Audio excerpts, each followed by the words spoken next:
Hey everyone, I'm Sabina and welcome to my channel of Conscious Equestrianism. And today I would like to address something that has been keeping me a little bit occupied over the last few weeks.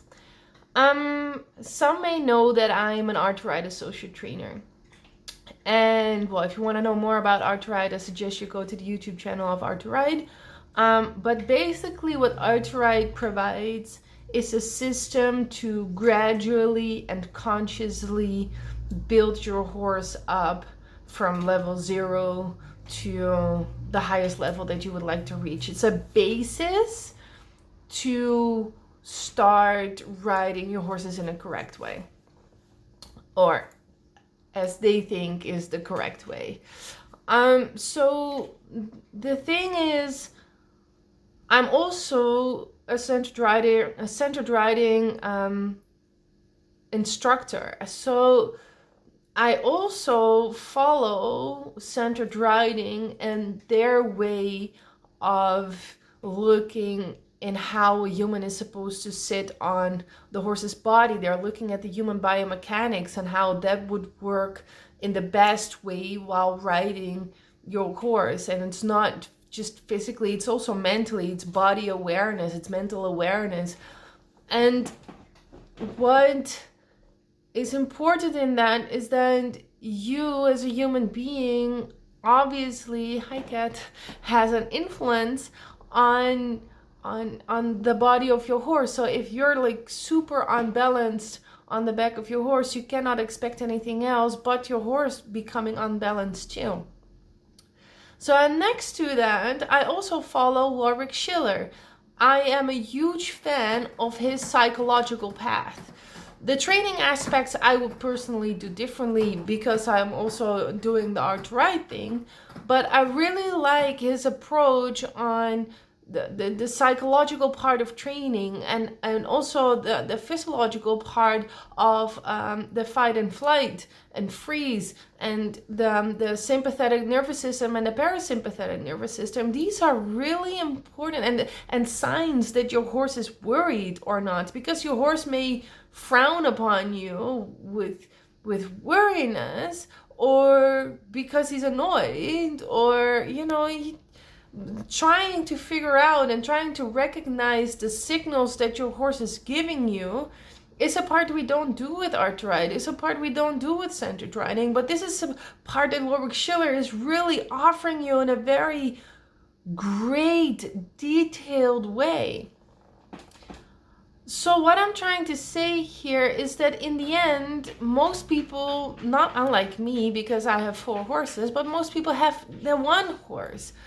The one horse that may have some physical issues, maybe you yourself has physical issues, therefore it might be hard for you to be balanced in a saddle or to work in hand next to your horse or do the lunging or whatever.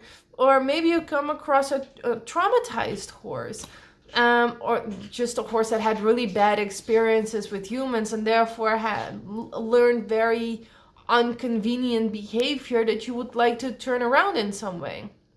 In the end, you need to look at your horse and the needs of your horse. So as an example, I've been doing Art to Ride over the last 7 years because I had a horse, Pura, that really needed the work that we're doing with Art to Ride, and I learned a lot from that.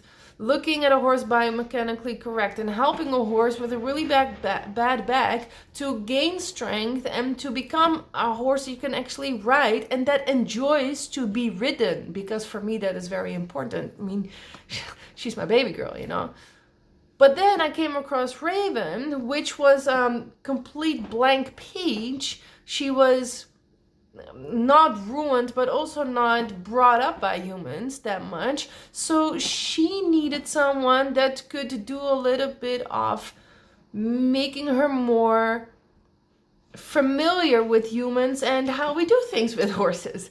And the Frisians are not, I've learned that Frisians are not the easiest horses you can work with. I thought, oh, that's nice of Frisian because they're so pretty, like, let's do that. And I, after 3 months of struggling with her, like, why did I buy a Frisian horse? Now I know. because that horse is amazing. But I needed to learn something from her because she was a blank page and turned out to be a huge mirror for me. Archer ride was not going to help me with that. Centered riding was not going to help me with that. And the thing with all the horses that I've been training over the last 6, 7, 8 years, I'm an old reiner and I had a saddle that was too narrow. With other words, I've been in saddle seat for a very long time and I didn't work on my posture that much. So centered riding really helped me getting in a better shape and in a better form in which I'm more comfortable for my horse while riding them. So long story short, every horse taught me something, but every horse also sort of forced me to take a look at what I'm doing and expanding my knowledge. And I don't have to reinvent the wheel, and therefore you don't have to reinvent the wheel.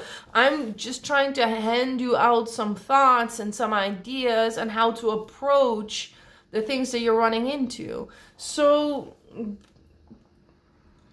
I would encourage you to keep on looking at your horse and what your horse is needing in certain moments, and stop being very rigid about one method. Because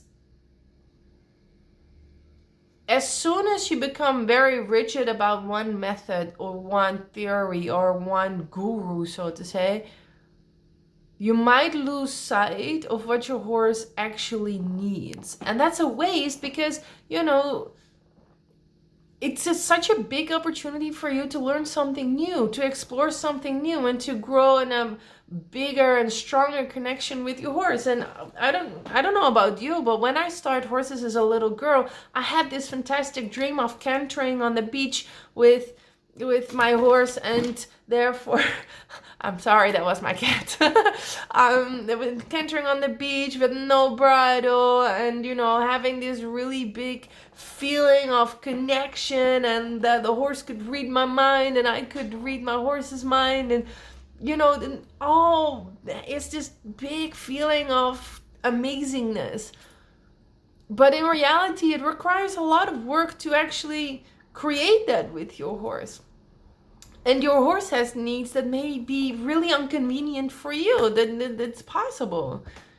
So try to figure out for yourself what it is your horse actually needs, and then try to find methods and ways that might be a solution. Try different things and then see what works and what sticks. Ask people about their experiences.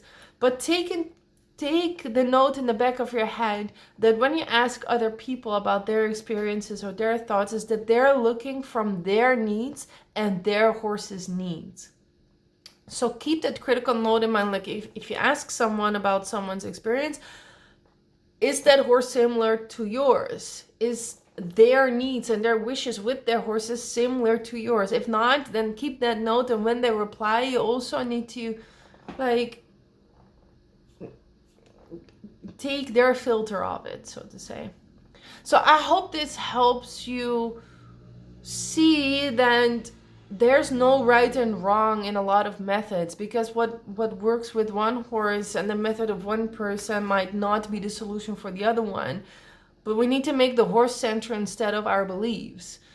So hopefully this will help you, give you the courage and the motivation to put your horse first, to think about the horse first, and to look at your horse like, what is my horse running into? If you have any questions, please let me know. If you want to have a few ideas or share with me the problems that you're running into with your horse and you don't really know what to do or what to look for, then feel free to contact me. I'm happy to look with you what might be the greatest or the best starting point, so to say, for now. If you just want to share your story, or maybe you came to similar insights, I'm really happy to hear about those. That it would be nice for me to hear that I'm not the only one, like, not really struggling, but looking at this thing the same way.